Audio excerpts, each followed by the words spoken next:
Hey guys, it's Will from Yu-Gi-Oh! Team Wave. I'm bringing you a deck profile on Sea Lancer Frogs. The deck is revolutionary. It's crazy how this deck has so much synergy with each other. Now that Exceeds came out, I really feel like this deck demolishes.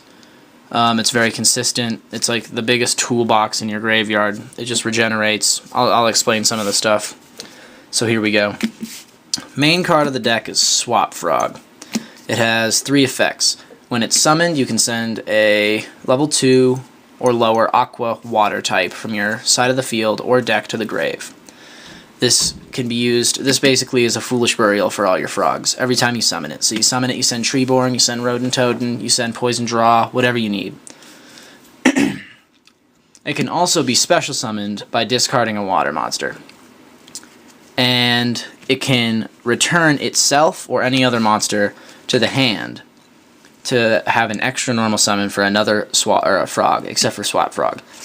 So you can normal summon it and return it. It's basically foolish that you can use over and over and over. And you can discard to special summon, and then lift and discard and special summon. And you continuously just send frogs to the grave. And it's a level 2, so you can exceed with it or you contribute it. I play only 2 Treeborn Frog because I run 3 Swap Frog, and it's easy to get into my grave first turn whenever I need it, and I only need 2. 3 is too much for all of the Swap Frog play I have.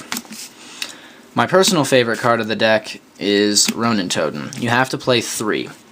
He has 2000 defense, which is nice. A lot of the frogs have 2000 defense, and he can special summon himself from the graveyard if he exists in the graveyard by removing from play a frog monster. Or, yeah, 1 frog monster. Not an aqua monster or whatever. So you can remove Swap Frog, Treeborn Frog, Dupe Frog, Poison Draw Frog, and he's a level 2. So if you felt like it, you could discard a water to special summon Swap, and then let's say you discard Poison Draw Frog, and then you send Rodent Totem to your grave. You special summon Rodent Totem by removing the frog, and you exceed 2. So it's a first turn gotchi play, and these Rodent Totems will save your ass. Oh my gosh, there's just so many plays to show you. I play 3 Dupe Frog. Dupe Frog is a Sangan for frogs with 2000 defense. A very good card in the deck. Its effect is when it's sent from the field to the graveyard, you can add a frog monster other than Dupe Frog to your hand, or Frog the Jan, but nobody plays Frog the Jan, that's a normal monster. Dupe Frog can be removed through Rodent Totem. It's a Sangan with 2000 defense, and its effect is that your opponent can't select another attack target while this is face up on the field. So if you have 2 or more Dupe Frogs, your opponent cannot attack. They have a lock. So drawing Dupe Frogs is never dead. It gives you a search, it gives you defense, it gives you a lock. Poison Draw Frog. I only play 2 because 3 clogs, and I can send them to the graveyard whenever I need to. So I don't need more than 2. Now, the main card of the deck. I play 3 Sea Lancer. I'm still looking for 2 more. They're not really hard to find, I'm just having trouble finding them. Sea Lancer is the main card of the deck, and I'm going to explain some plays with Sea Lancer. Sea Lancer is a 1300 5-star water. Its effect is, once while it's face up on the field, you can target any number of banished aqua, sea serpent, or fish type monsters and equip them to it. So when you remove frogs for Rodent Totem, let's say I have Poison Draw, Dupe Frog, and 2 Rodent Totems in the grave through my Swap Frogging or whatever. I can summon the Rodent Totems by removing these 2 from play, tributing for Sea Lancer, activating its effect, and equipping Dupe Frog and Poison Draw. And this card gains 1000 attack when equipped by monsters of its own effect. And then I can overlay to gotchi. So this becomes a 2700 beater. And Sea Lancer's effect is, if it would be destroyed, you can pop off one of its equips instead. And the cool thing about Draw Frog and Dupe Frog is, when they're sent to the graveyard, even off of him as an equip, when this is sent to the graveyard, you can draw a card. And when this is sent to the graveyard, you can search a frog. So, oh my god, guys. If these are removed, and you summon for Rodent Totem, and the gotchi gets blown away, they all go to your graveyard. And if eventually they deal with the Sea Lancer, they all go to your graveyard. And then you can again remove them and summon another Ronin Totem, and another Ronin Totem, and another Gotchi.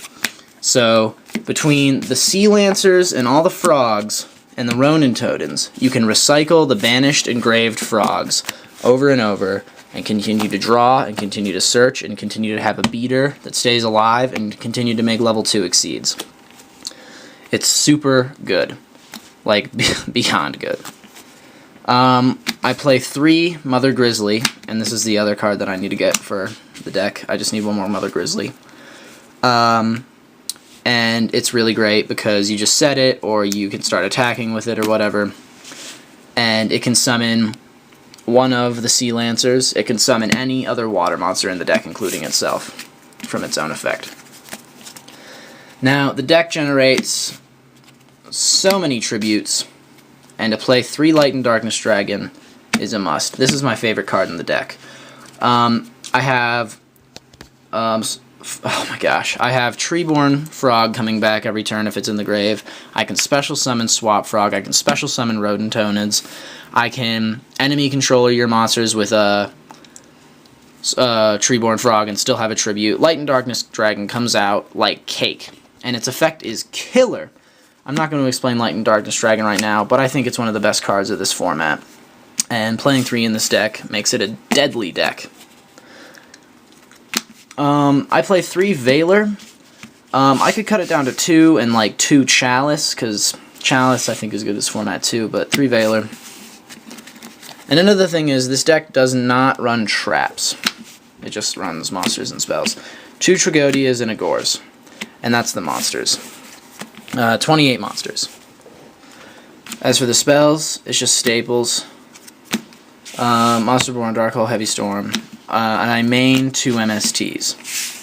I have a third. I don't know if it's worth playing right now. Instead I have the Book of Moon. And those are just the staple spells. 3 Enemy Controller. And a Soul Exchange. The Soul Exchange is interchangeable, I just like it in there. Soul Exchange is obvious. You have a Treeborn, come back, you Soul Exchange, their monster, your monster, and summon Lad. Great play. Enemy Controller works that if Treeborn is revived during the standby phase, you can chain Enemy Controller and tribute Treeborn, take control of their monster, and Treeborn will come back during the same turn. So if you draw or have Enemy Controller, Treeborn comes out, you can tribute it, get their monster, and keep Treeborn. So Enemy Controller plus Treeborn equals Change of Heart. So I basically play 3 Change of Heart when I have Swap Frog in the grave. And I usually just use them for a poke, for an attack, or I tribute. So I have no problems tributing. And the last 2 cards are 2 salvages. You play it and you add 2 water monsters with 1500 or less attack, which is all the water monsters, to your hand. So you recycle, you reuse, everything gets done. This frog deck kicks ass.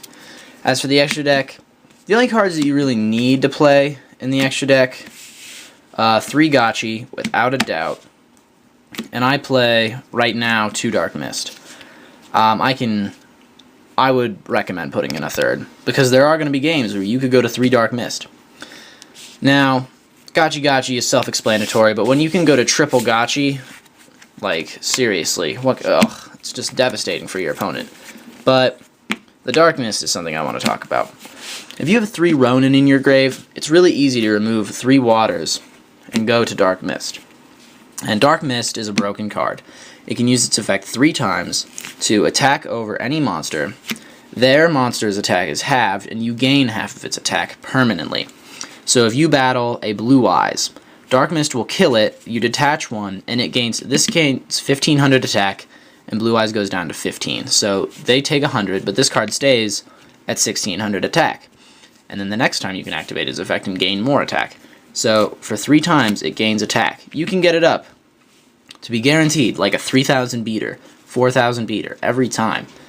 It's a problem that they have to deal with. I've seen people, I've summoned Dark Mist, they Solemn Warning, okay, and then I bring out 3 Ronin Totems yet again in the same turn and just summon another Dark Mist.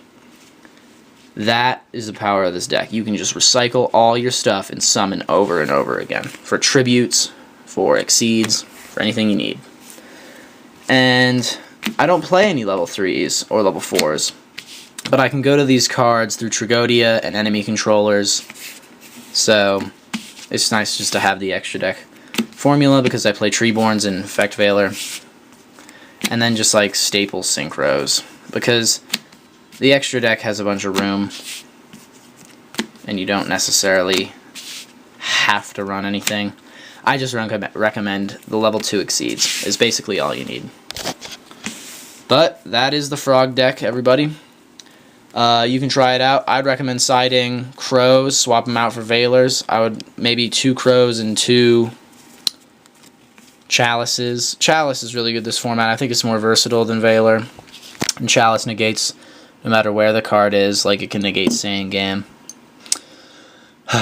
It's just overall a very versatile deck, and it's very budget. The whole deck, including rarity, is like $100.